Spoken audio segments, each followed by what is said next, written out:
नमस्कार, सी24 तास मध्ये आपलं स्वागत। गुढी उत्साहाची, गुढी आनंदाची, गुढी आपल्या सामर्थ्याची, आपल्या पारंपरिक संस्कृतीची, गुढी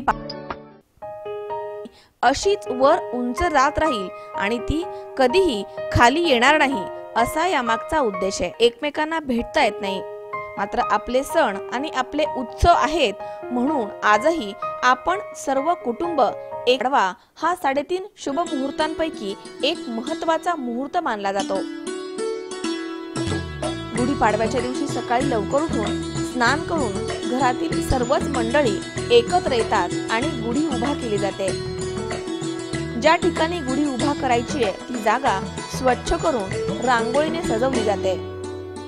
त्यानंतर जिथे गुढी उभा करायची आहे त्या ठिकाणी किंवा तिच्या शेजारी एक कलश उभा केला जातो। मग एका पाटावर रांगोळी काढली जाते। त्यानंतर उंच अशा बांबूची काठी स्वच्छ धुवून पुसून घेतली जाते। त्या गुढीवरती सर्वप्रथम वरच्या टोकाला रेशमी वस्त्र किंवा नवीन साडी परिधान केली जाते।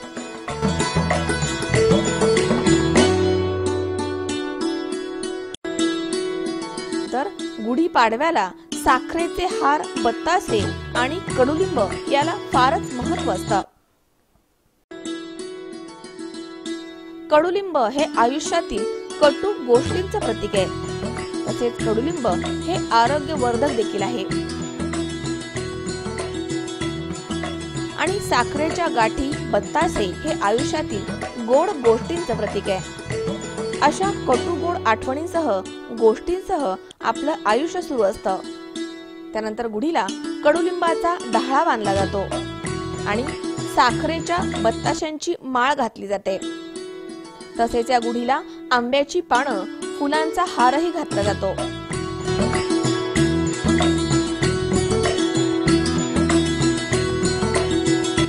या गुढीच्या टोकावरती तांब्याचा किंवा पितळी कलश उलटा ठेवला जातो। कलश हा गुढीवरती उलटा ठेवण्याचं कारण या तांबा किंवा पितळ या कलशामधील वायू, गुणधर्म किंवा ऊर्जा ही परत जमिनीकडनं आपल्या घरामध्ये यावी असं आहे। या कलशावरती छान स्वास्तिक काढून हा कलश गुढीच्या टोकावर ठेवण्यात येतो आणि ही गुढी उभा केली जाते। त्यानंतर घरातील ज्येष्ठ व्यक्तींमार्फत गुढीचं विधिवत पूजन केलं जातं।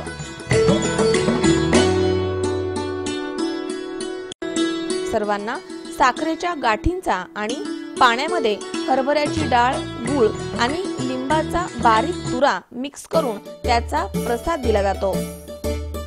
थोडं कडू लागतं, मात्र आपल्यासाठी कडुलिंब हे खूपच आरोग्यदायी आहे आणि दुपारी गुढीला गोडाचा नैवेद्य दाखवला जातो। सायंकाळी ही गुढी खाली उतरवण्याची प्रथा आहे। सायंकाळी ही गुढी खाली उभी केली जाते। तिला पुन्हा नैवेद्य दाखवून तिची आरती केली जाते।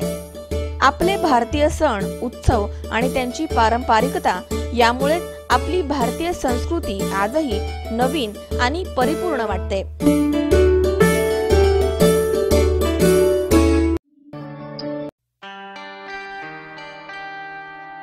तेव्हा असा हा आपला हिंदू नववर्षाचा आरंभ होणारा 3.5 शुभ मुहूर्तांपैकी एक मुहूर्त असणारा पारंपरिक सण गुढीपाडवा।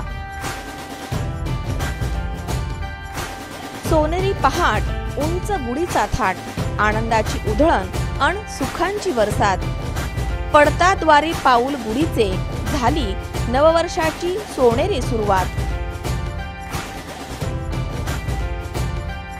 सी24 तास कडनं गुढी पाडव्याच्या आणि नूतन वर्षारंभाच्या सर्वांना गोड गोड शुभेच्छा।